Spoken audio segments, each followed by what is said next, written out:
It's wild. You see so many incredibly smart people completely lose their shirts in the stock market. And honestly, it's natural to assume it's because they picked the wrong stock, right?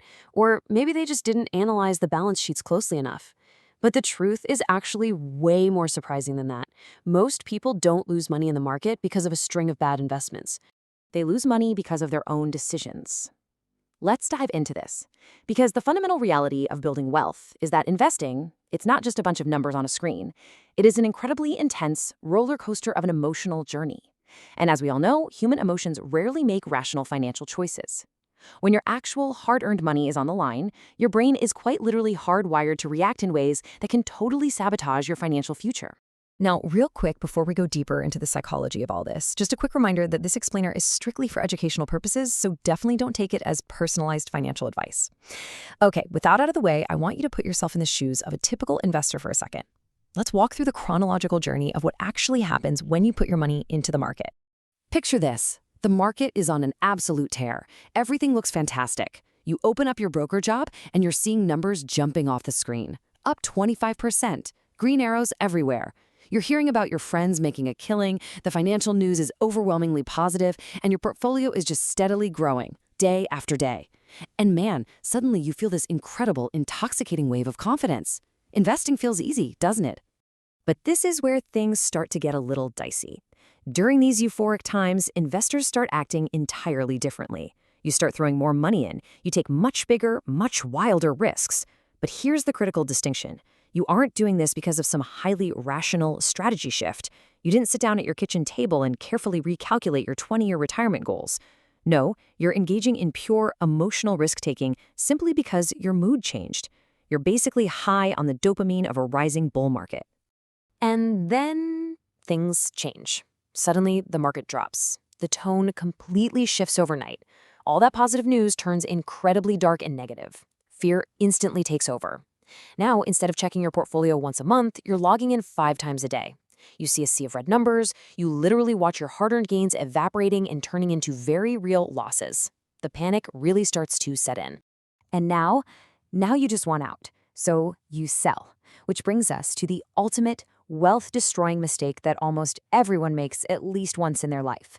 People have this natural urge to buy when things feel super safe, which is exactly when prices are already sky high. And then they sell when things feel uncertain, when prices have absolutely plummeted. You're selling not because your long-term plan changed, but simply because you want to stop that immediate emotional pain. It's the exact opposite of how investing actually works. And look, don't beat yourself up if you've been there, because honestly, in the moment, panicking actually feels completely logical. Why? It's all about your survival instinct. Your brain is a biological machine designed to keep you alive, and it literally interprets a dropping portfolio the exact same way it interprets a physical threat, like a tiger jumping out of the bushes. It sees danger, and it screams at you to act, to run away, to just make the pain stop. But here's the absolute hardest truth about building wealth. Investing does not reward biological reaction. Investing rewards discipline. To actually be successful, you have to actively override millions of years of human evolution. You have to look at those red numbers, acknowledge that terrible pit in your stomach, and actively choose not to react. You have to stick to the plan. Now, fear gets a lot of the blame, but overconfidence, that's just as dangerous. It usually starts innocently enough. You have a few successful investments early on, you start believing you've totally figured the market out, that you're some kind of natural genius. And that confidence, it leads you to take highly concentrated bets, completely tossing basic risk management out the window. And inevitably, one bad decision comes along and wipes out a massive chunk of your gains. It wasn't bad luck, it was your ego making you underestimate the risk. And that ego trap feeds right into another huge mistake, constantly switching things up. You see a buddy making more money, so you start chasing those better returns. You completely abandon your current plan, switch to a brand new strategy, and without even realizing it, you've reset your entire compounding process. Constantly changing lanes in rush hour traffic almost never gets you home faster, right? It's the same here. Jumping from strategy to strategy just slowly erodes your wealth through transaction costs and entirely missed opportunities. So this all brings us to a pretty profound realization. We tend to think the stock market is this ultimate test of intelligence, or a test of who built the fanciest financial spreadsheet. But in reality, the market doesn't just test your strategy, it tests your behavior. It tests your patience. And most importantly, it tests your consistency when you are wildly uncomfortable.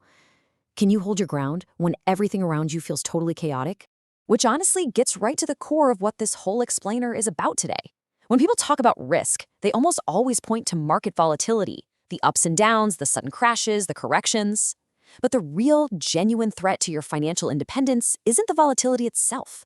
The real threat is the emotional decisions you end up making in response to that volatility. The market is always going to recover eventually. The real question is, will your portfolio still be intact when it does, or did you let fear force you to sell at the absolute bottom? And I want to leave you with this final, incredibly powerful takeaway. You don't need to outsmart the market. You need to outcontrol your reactions to it. Let that sink in. Avoiding massive emotional mistakes is vastly more important, and honestly, way more profitable, than finding that one magical stock. So the absolute next time you feel that burning urge to panic sell or chase some hot tip you heard about, stop and ask yourself, is this my actual strategy talking right now, or is this just my survival instinct? Mastering your own mind, that might just be the single most lucrative investment you will ever make.